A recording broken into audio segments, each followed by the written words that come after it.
قرآن عظیم میں اللہ رب العزت نے اپنے قدرت کے مشاہدات، عجائبات، جیسے سورج کا اپنے مدار پر چلنا، چاند کا اپنے منزلوں کو طے کرنا، یہ سب اللہ رب العزت نے قرآن میں بیان فرمایا، جس پر آج سائنس ریسرچ کر کے کہہ رہا ہے کہ سورج کے چلنے کے راستے الگ ہیں، چاند کی منزلیں الگ ہیں۔ یا اس زمانے میں قرآن نازل ہوا ہے جب کوئی آسمانی علم، یعنی ایسا کوئی آسمانوں کا یا فلکیات کے علم کا ماہر موجود نہیں تھا، سائنس کے اعتبار سے کہہ رہا ہوں، نجومیوں کی بات چھوڑ کر۔ تو اس زمانے میں قرآن نازل ہوا ہے جب میرے آقا صلی اللہ علیہ وسلم نے لوگوں کو یہ سب بتایا کہ سورج کے راستے کتنے ہیں، کس طرح سے وہ مشرق سے نکلتا ہے اور مغرب میں جا کر ڈوبتا ہے، اور کبھی نہ سورج چاند سے ٹکراتا ہے نہ چاند سورج سے ٹکراتا ہے۔ کلن فی فلک یسبحون، پورے آسمانوں میں یہ تیر رہے ہیں سیارے۔ ایک جو تارا نظر آتا ہے، تارے تو ابھی چھپ گئے، اکثر تارے دکھتے نہیں، پہلے ہم بچپن میں تارے بہت دیکھتے تھے آسمانوں پر۔ جانتے ہیں یہ بھی قیامت کی نشانی ہے، فرمایا گیا کہ قیامت کے قریب تارے نظر نہیں آئیں گے۔ یہ سائنسی اعتبار سے بھی اب آپ کو میں کہتا ہوں کہ ایک تارا جو دکھتا ہے اتنا سا چھوٹا سا، ایک چھوٹی لائٹ کی طرح، اس کے متعلق یہ بیان کیا گیا ہے کہ ہماری پوری جو دنیا ہے زمین، اس کا 10 گنا بڑا ایک تارا ہوتا ہے، اس سے کئی گنا بڑا ایک تارا ہے، اور اتنے لاکھوں کے تارے وہ آسمان میں ہمیں نظر آتے ہیں، اور ایک تارا دوسرے تارے سے ٹکرا نہیں سکتا ورنہ پوری دنیا تباہ ہو جائے گی۔ ان سب کے درمیان ڈسٹینس رکھا گیا ہے، ان سب کے درمیان فاصلہ ہے، اور چاند کی جو کیفیت، اس کا حجم کتنا ہے، اس کا سائز کتنا ہے، وہ تو زمین سے کئی گنا بڑا، اور سورج اس سے بھی کئی گنا بڑا جو ہمیں چھوٹا نظر آتا ہے۔ یعنی یہ دنیا ہماری جتنی ہے، زمین جس پر ہم لوگ رہ رہے ہیں، اس سے کئی گنا زیادہ بڑے یہ سیارے ہیں، اور قیامت کے قریب اللہ رب العزت فرماتا ہے کہ یہ سب کے سب ایک دوسرے سے ٹکرا دیے جائیں گے، ایک دوسرے سے ٹکرا دیے۔ ابھی سائنس کہہ رہی ہے کہ سیارے قریب قریب آ رہے ہیں، سائنس میں ناسا وغیرہ سے تحقیقات یہ نکلی ہوئی ہیں، وہ کہہ رہے ہیں کہ بہت سارے گیلیکسی میں ستارے قریب بڑھ رہے ہیں، اور یہ نقصان کی علامت ہے کہ ان کا قریب بڑھنا خطرناک ہو سکتا ہے۔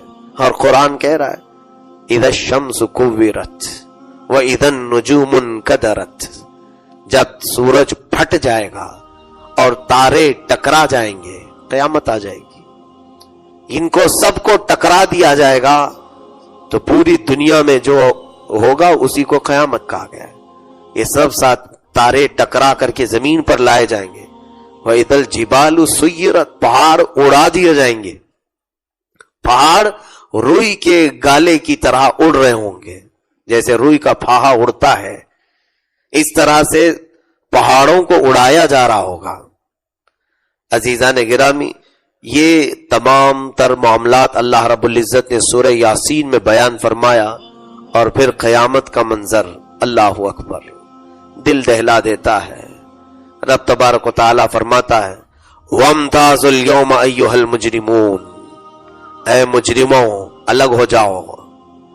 یہاں پر پورے مجمع میں ہم لوگ بیٹھے ہوئے ہیں، اگر کہہ دیا جائے یہاں تو سب کی ٹوپیاں ہیں، سب اچھے لباس میں ہیں، بڑے ادب سے بیٹھے ہوئے ہیں، کس کے اندر کیا چھپا ہے کسی کو خبر نہیں، کون عیبدار ہے کون نیکوکار ہے، سب پر پردہ پڑا ہوا ہے، اور اچانک کہہ دیا جائے اے فلاں بن فلاں تو کھڑا ہو جا، اے فلاں بن فلاں تو کھڑا ہو جا اور اس محفل سے الگ ہو جا۔ وہ پوچھے گا کہ اس محفل سے مجھے الگ کیوں کیا جا رہا ہے؟ کہا جائے گا کہ اب تیرے سارے اندر کے عیوب دکھائے جائیں گے ساری قوم کو، تو مجرمین میں سے ہے۔ اس طرح اہل محشر سب کے سب کھڑے ہوں گے، ہم اپنے رشتہ داروں کے ساتھ بھی ہو سکتے ہیں، ہمارے ماں باپ بھائی بہن استاد سارے لوگ ہوں گے۔ اس وقت رب تعالیٰ کی طرف سے یہ حکم آئے گا وَامْتَازُوا الْيَوْمَ أَيُّهَا الْمُجْرِمُونَ، اے مجرموں الگ ہو جاؤ ان میں سے۔ فرشتے پکڑ پکڑ کر کے الگ کر دیں گے کہ جو مجرم تھے دنیا میں، جنہوں نے اپنے گناہوں سے رنگ دیا تھا زمین کو، جنہوں نے اپنے اعمال سے اپنے آپ کو تباہ کرنے کی کوشش کی تھی، ان کو الگ کر دیا جائے گا. اور رب تعالیٰ پوچھے گا الم اعہد الیکم یا بنی آدم اللہ تعبدوا الشیطان انہ لکم عدو مبین. اے بنی آدم، اے آدم کے بچوں، کیا میں نے تم سے نہیں کہا تھا کہ شیطان کی پرستش نہ کرنا، شیطان کے پیچھے نہ چلنا؟ وَأَنِ اعْبُدْ، وہ تمہارا کھلا ہوا دشمن ہے، کیا میں نے تم کو نہیں بتایا تھا؟ رب تعالیٰ سوال کرے گا. اللہ کا یہ سوال ہے بندوں سے، وَأَنِ اعْبُدُونِي هَذَا صِرَاطٌ مُسْتَقِيمٌ، کیا میں تم سے یہ نہیں کہا تھا کہ میرا راستہ سیدھا راستہ ہے، میری عبادت کرو؟ اور پھر تم گمراہ ہو گئے.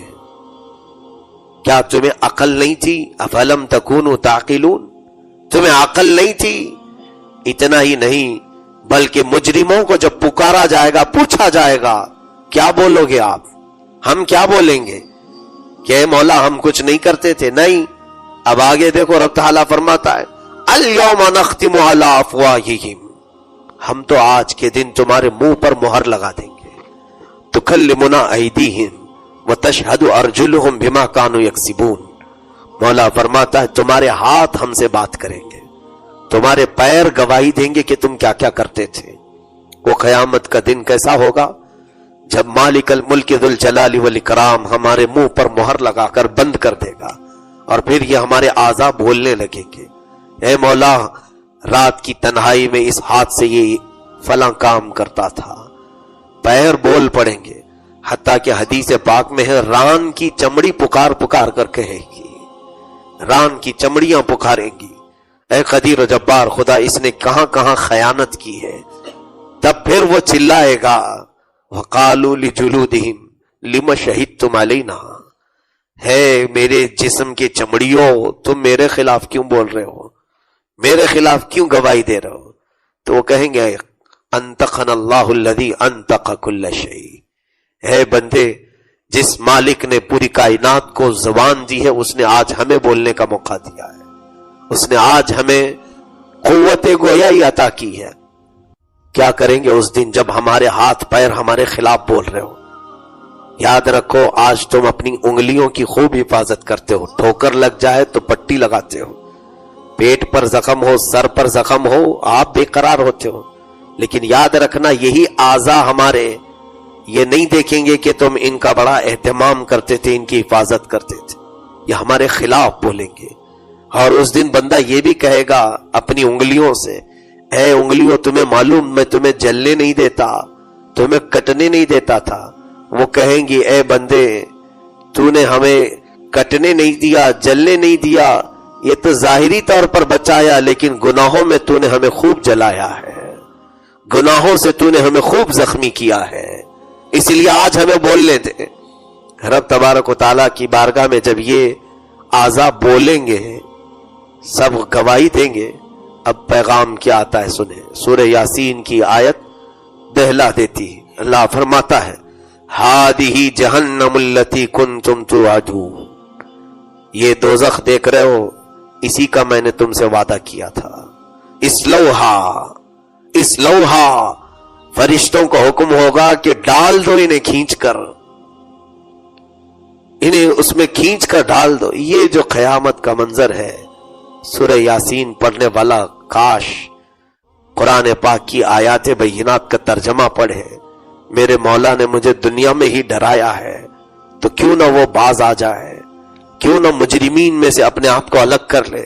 کہیں قیامت کے دن جب مجرمین کو پکارا جا رہا ہو تو میرا نام نہ لے لیا جائے. ہاں یہ بات ہے کہ تمہارا نام تمہارے باپ کے نام سے پکارا جائے گا قیامت، اور پورے اہل محشر سنیں گے. کچھ تو وہ ہوں گے جن کو پکارا جائے گا. اللہ کے حبیب صلی اللہ علیہ وسلم فرماتے ہیں اچھے لوگ ہوں گے دنیا میں، ہو ان کو پکار کر مجرمین میں ڈال دیا جائے گا، اور قیامت کے دن ان کے پیٹ سے ان کی انتڑیاں پیچھے کے مقام سے نکالی جائیں گی، اور ایک کوٹھے پر ایک لکڑی پر اس کی انتڑیوں کو باندھ دیا جائے گا. اور جیسے گدھا کولو کا بیل چلتا ہے تیل نکالنے کے لیے، حدیث پاک میں ہے یدور کما تدور الحمار، وہ اس کھوٹے کے اطراف اپنی اس پھنسی ہوئی انتڑیوں کو رسی کی طرح بند کر کے گھومتا ہوگا، چیختا ہوگا۔ یہ کون اچھا آدمی دنیا میں، یا تو وہ عالم ہوگا، مبلغ ہوگا، یا پھر نمازی بھی ہوگا، چہرہ صحیح تھا، تو پھر اہل محشر اس سے کہیں گے ہائے تجھے کیا ہو گیا، تجھے کیا ہو گیا، تجھ کو تو ہم نے اچھا دیکھا تھا دنیا میں، تو نیک لوگوں میں تھا، یہاں کیسے پھنس گیا؟ تو کہے گا کہ میں تمہیں اچھائی کی طرف بلاتا تھا لیکن خود اچھا کام نہیں کرتا تھا، میں تمہیں برائیوں سے روکتا تو تھا لیکن خود نہیں بچ پاتا تھا۔ تو بد عمل جو اصلاح کرنے والے ان کی یہ سزا ہے۔ مجھے ہمیشہ اس حدیث پاک کو پڑھنے کے بعد ڈر لگتا ہے، مولا اس منبر رسول پر ہم بیٹھ کر کے لوگوں کی اصلاح کی کوشش کرتے ہیں، کہیں ایسا نہ ہو کہ کوئی خرابی ہمارے اندر ہو اور اہل محشر کے سامنے ہمیں وہی سزا دی جائے جو ابھی میں نے عرض کیا۔ توبہ کریں اور سب کے لیے دعا کریں، مولا قیامت کے دن ذلیل ہونے سے بچا لے، ہم سب کو لوگوں کے سامنے اور خاص میرے آقا کے سامنے رسوا ہونے سے بچائے۔ میرے عزیزوں، سورہ یاسین کی ایک اور آیت، اس کو میں ذکر کر کے آگے چلتا ہوں۔ مولا فرماتا ہے وَمَن نُعَمِّرْهُ نُنَكِّسْهُ فِي الْخَلْقِ افلا یعقلون۔ اللہ فرماتا ہے جس کو ہم لمبی عمر دیتے ہیں، جس کو ہم نے عمر دی، اسے اس کے بچپن کی طرف لوٹا دیتے ہیں۔ نُنَكِّسْهُ فِي الْخَلْقِ یعنی اس کے اندر بچپنا لا دیا جاتا ہے۔ اسی لیے بڑھاپے میں دیکھیں بھولنے کی عادت، بڑھاپے میں کبھی بار بار پوچھنے کی عادت، بہت ساری چیزیں بڑھاپے میں بچپن کی طرح ہونے لگتی ہے۔ دیکھا نہیں آپ نے کہ ایک چھوٹے سے بچے کو آپ پکڑ کر کے چلاتے ہیں، کیوں؟ چلنے کی اس کے اندر طاقت نہیں ہوتی، وہ بہو جب بوڑھا کمزور ہو جائے پھر اسے پکڑ کر کے چلایا جاتا ہے، پھر اسے پکڑ کر چلایا جاتا ہے، وہ یاد دلانے کے لیے کہ تم جہاں سے نکلے تھے پھر وہیں پہنچے ہو۔ تمہیں یہ خیال نہیں آتا کہ تم کو مٹی سے پیدا کیا گیا تھا اور مٹی میں ڈالا جائے گا، تو بہتوں کو یہ خیال نہیں ہو پاتا ہے، ہم کہاں مٹی سے بنے، ہمارے تو جسم میں گوشت ہے، ہم تو چمڑی والے ہیں۔ لوگوں کا تو ایسا گمان ہے، اس لیے تمہارے بچپن کی کچھ تو یادیں ہوں گی، نہیں تو دوسرے بچوں کو دیکھ لو، ان کی تربیت کے وقت ان کے ساتھ کیا کیا جاتا ہے، ان کو ہاتھ سے کھلاتے ہو کہ نہیں، ان کو ہاتھ سے کھلاتے ہو آپ، سیم یہی چیز بڑھاپے میں کمزور بوڑھے کو ہاتھ سے کھلانا پڑتا ہے۔ کبھی آپ نے یہ بھی دیکھا ہوگا بچپن میں بچوں کو بھاری غذا نہیں دی جاتی، ہلکی غذا دی جاتی ہے، گوشت مچھلی اور تیکھے سے بچایا جاتا ہے، کیونکہ بچے کے اندر ہضم کرنے کی طاقت نہیں ہوتی۔ ہو بہو یہی بڑھاپے میں بھی اب ان سے یہ ہارڈ غذا روک لی جاتی ہے کہ اب بڑھاپے میں ان کو ہضم کرنے کی طاقت نہیں ہوتی، لکوڈ دیا جاتا ہے، ہوتا یہی ہے۔ اللہ فرما رہا ہے جس کو ہم نے عمر دیا اس کو پیچھے کی طرف لوٹا دیتے ہیں۔ وہ چند خوش نصیب بوڑھے ہیں جن کو اللہ رب العزت نے ذہن بھی سلامت رکھا، عزت بھی باقی رکھی۔ اسلام پر جس کو بڑھاپا دیا گیا ہے وہ خوش نصیب بوڑھا ہے۔ اور یہ بھی حدیث پاک میں ہے کہ اگر بڑھاپے پر کوئی صبر کر لے گیا اور ایمان پر مرا تو اللہ فرماتا ہے کہ جس کے داڑھی کے بال سفید ہو جائیں، اللہ فرماتا ہے اس کو عذاب دینے میں مجھے حیا آتی ہے، اسے عذاب دینے میں مجھے حیا آتی ہے۔ جس کے بال پک گئے وہ مولا کی رحمت میں آ گیا ہے، بشرط یہ کہ وہ اب نافرمانی نہ کرے۔ لیکن کچھ تو بوڑھے وہ بھی ہیں جن کو اب بھی جوان بننے کا شوق، جن کے اندر اب بھی خواہشیں انگڑائیاں لیتی ہیں، وہ اب بھی سجنے اور سنورنے کے خیالات ترک نہیں کرتے۔ اللہ انہیں ہدایت عطا فرمائے کہ قبر میں جانے کی تیاری ہے، بیماریاں جکڑ چکی ہیں، ہاتھ پیر ہل رہے ہیں، کمر جواب دے چکی ہے، لیکن پھر بھی چہرہ آئینے میں جا کر خوب سجاتے ہیں۔ کس کے لیے؟ اب کس کو دکھانا ہے؟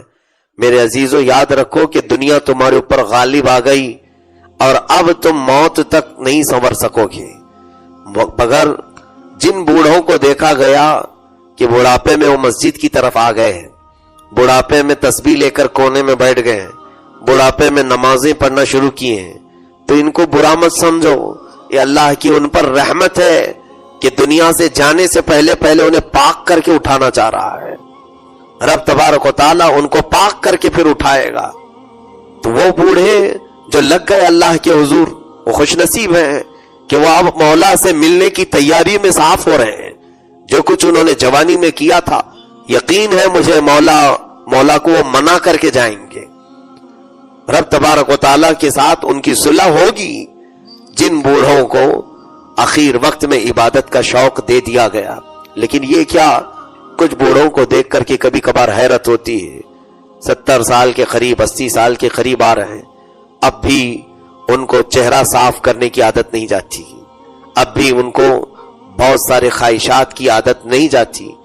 ان کے لیے ڈر ہے، مجھے فرمایا گیا کہ ان کا خاتمہ برا ہونے کا اندیشہ ہے کہ جب اب بھی انہیں ہدایت نہیں ملی تو پھر کب انہیں ہدایت ملے گی، کب انہیں ہدایت ملے گی۔ نوجوان کے بارے میں سوچ سکتے ہیں کہ اس کی بہت ساری خواہشات ہیں، جوانی ہوتی ہی انگارہ ہے، لیکن بڑھاپے میں نفس تو ختم ہونے کو آ جاتا ہے، اب تو کوئی ذمہ داریاں اس کے اوپر نہیں ہوتی، پھر کون سی چیز اسے ہدایت سے روکی ہے؟ تو یہ اس کی بدبختی ہے، دل کا اس کی شقاوت ہے۔ بہرحال یہ جو آیت ہے یہ آپ غور سے اس کو توجہ سے یاد رکھیں۔ اللہ نے جو فرمایا، جس کو ہم نے عمر دی اسے بچپن کی طرف لوٹاتے ہیں۔ بڑھاپے میں سب وہی کام، دیکھیں کبھی کبھار بوڑھے بھی بار بار پوچھی ہوئی بات ہی پوچھتے رہتے ہیں، ایک سوال کیا پھر تھوڑی دیر کے بعد پھر وہی پوچھا۔ بچے بھی یہی کرتے ہیں، بچے ایک چیز کو بار بار پوچھتے ہیں لیکن فرق ہم کر جاتے ہیں، بچے کے پوچھی ہوئی چیزوں کو ہم بچہ سمجھ کر کے بار بار جواب دیتے ہیں، لیکن بوڑھا اگر پوچھے تو ہم بھڑک جاتے ہیں، ابھی تو بتایا تھا پھر آپ پوچھ رہے ہو۔ نہیں میرے عزیزو، ان کے ساتھ رحم کا معاملہ کرو، بلکہ اولاد کے متعلق یہ کہا گیا کہ اگر تمہارے باپ یا ماں میں سے کوئی اس عمر کو پہنچ گئے کہ ان کو بھولنے کی عادت ہو گئی ہے اور ایک سوال کو بار بار پوچھتے ہیں، تو ہر بار جب بھی وہ پوچھے ان کو ایسا احساس دلاؤ کہ انہوں نے پہلی بار پوچھا ہے، ان کو یہ تک نہ کہو کہ ابھی تھوڑی دیر پہلے آپ نے پوچھا تھا، یہ احساس بھی نہ دلاؤ۔ یہی قرآن کا مفہوم ہے، اما یبلغن عندک الکبر احدہما او کلاہما، جب ان دونوں کو بڑھاپا پہنچ جائے یا ان میں سے کوئی ایک، یعنی والدین میں سے ایک بڑھاپے کو آئے، تو وہ اگر بھولنے کی عادت ان کے اندر آئے تو اولاد کی یہ ذمہ داری ہے کہ ان کے 100 بار پوچھے جانے کے ایک ہی سوال کو بار بار جواب دو اور انہیں یہ احساس دلاؤ کہ آپ نے اس سے پہلے نہیں پوچھا تھا، یہی پہلی بار پوچھ رہے ہیں۔ اللہ ان اولاد سے راضی ہوگا، اور پھر جب تمہارا بڑھاپا آئے گا مولا تمہیں نیک اور فرما بردار اولاد ہی عطا کرے گا۔ ہم نے ایسے بزرگوں کو انتقال کرتے ہوئے دیکھا ہے جو بستر پر ایسے پڑے ہوئے تھے، آخر وقت میں ان کے ہاتھ پیر بھی نہیں ہل سکتے تھے، وہ آخر وقت ہے ان کا۔ میں با عمل بزرگوں کی بات کر رہا ہوں، لیکن ان کی اولاد، ان کے شاگرد ان کے سامنے ایسے کھڑے ہیں کہ زور سے کوئی بات تک نہیں کرتا۔ ان کا رعب اولاد پر طاری ہے، ان کا رعب شاگردوں پر طاری ہے۔ میں نے سوچا کہ ہائے کس کا ڈر ہے؟ بیمار کا؟ یہ اٹھے گا کب؟ یہ بستر پر پڑا ہوا بوڑھا یہ کس کو ڈانٹے گا؟ ان کی اولاد کو ڈانٹنے کی بھی اس کی کوئی صلاحیت نہیں، لیکن خوف ایسا ہے کہ کوئی وہاں کھڑا ہوا آدمی آپس میں بات چیت تک نہیں کر رہا ہے اور بڑے ادب کے ساتھ ان کے سامنے کھڑے ہیں اس بزرگ کے بستر کے سامنے۔ تب یہ دل میں بات آئی کہ یہ مولا رب العزت کے انعامات ہیں، وہ جب چاہے جسے چاہے اس کی عزت کو قوم کے دلوں میں ڈالتی ہے، چاہے وہ بستر پر پڑا ہوا ہی کیوں نہ ہو، لیکن اس کی عزت اللہ تعالیٰ اس کی اولاد کے دل میں ڈالتا ہے۔ اور کبھی کبھار اچھے خاصے ہوتے ہیں لیکن ہماری عزت اولاد کے دل میں نہیں ہوتی۔ تو میرے عزیزوں، قرآن پاک کے سورہ یاسین میں ایک دو نہیں بہت سارے میسج ہیں، ہر آیت اپنی جگہ پر ایک مفہوم لے کر بیٹھی لیے ہوئے سموئے ہوئے ہیں، اور ہر آیت کا ایک اپنا میسج ہے۔ بس سورہ یاسین پر مولا ہمیں عمل کی توفیق عطا فرما۔ سورہ فاتر بھی ہم نے تلاوت کی، اس کی تھوڑی سی بات یہ عرض کر دوں. اللہ فرماتا ہے شروع کی آیتیں ما یفتح اللہ للناس من رحمت فلا ممسک لها وما یمسک فلا مرسل له من بعدہ. اللہ فرماتا ہے اللہ اپنی رحمت کا دروازہ کسی پر کھول دے اسے کوئی بند نہیں کر سکتا. وما یمسک فلا مرسل له من بعدہ، اور جس کے لیے مولا دروازہ بند کر دے کوئی کھول بھی نہیں سکتا. یہ بھی ہے جس کے لیے اللہ بند کر دے. ہاں یہ بندش کے جو معاملات ہیں یہاں اصلاح کی ضرورت ہے. تمہارے سارے اعمال وجہ بنتے ہیں تمہاری کئی بندشوں کے، اور سارا الزام صرف جادو پر نہ رکھو، سارا الزام کرانے والوں پر نہ رکھو. کبھی کبھار ایسا ہوتا ہے کہ ہمارے برے اعمال ہی ہمارے اوپر دروازے بند کر دیے جاتے ہیں. تو اللہ رب العزت نے اس سورہ فاطر میں فرمایا جس پر اللہ نے اپنی رحمت کا دروازہ کھولا ہے پوری دنیا مل کر کے اسے بند نہیں کر سکے گی. کیا بند کریں گے؟ جہاں سے بند کرو گے اللہ دوسرا دروازہ کھولے گا. تو موت کوشش کرو بند کرنے کی، تیسرا کھلے گا. اور اللہ کسی کے لیے بند کر دے رحمت، پھر پوری دنیا مل کر کے اس کے لیے کوئی کھول نہیں سکے گی. اس لیے یاد رکھیں اپنی لو مولا سے لگائے رکھیں اور اپنی شکایتیں رب ذوالجلال کے حضور کریں. روزی میں بندش اور ہمارے معاملات میں بندش، رکاوٹیں، آؤ قدیر و جبار خدا کی بارگاہ.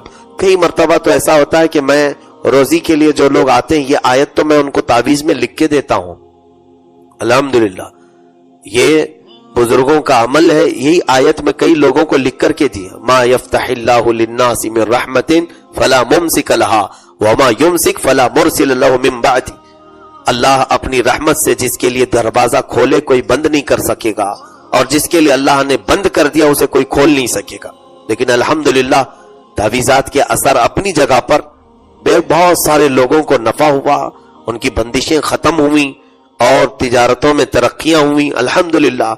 لیکن میں یہی کہتا ہوں ساتھ میں کہ یہ تمام معاملات تمہارے اپنے عمل پر بھی ڈیپینڈ ہے، تمہارے اپنے اعمال پر ڈیپینڈ ہے کہ ایک بار تم اللہ کو پھر سے منا لو کہ میرے برے اعمال سے اگر تو غضبناک ہے اور دروازے بند کیا ہے تو مولا میں تیرے حضور پھر سے گڑ گڑاتا ہوں، میرے لیے دروازے کشادہ فرما دے.